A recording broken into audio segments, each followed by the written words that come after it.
Alam niyo, dumating na ako sa punto ng buhay ko na hindi na ako namimilit ng isang tao. Yun bang hinahayaan ko na lang ang mga taong ayaw sa akin. Noon kasi, grabe talaga pag ayaw sa akin ng tao. Sobra akong apektado, yun bang gagawin ko lahat para lang magustuhan ako. Pero ngayon, pinapahalagahan ko na yung mga taong nandyan. Wala.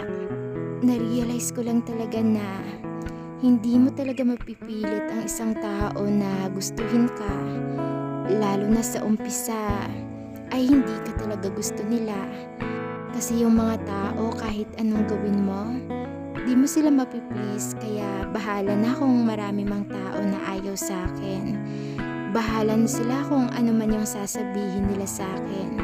Kasi for now on, mas mahalaga na lang sa akin yung mga taong nandyan na patuloy akong sinusuportahan.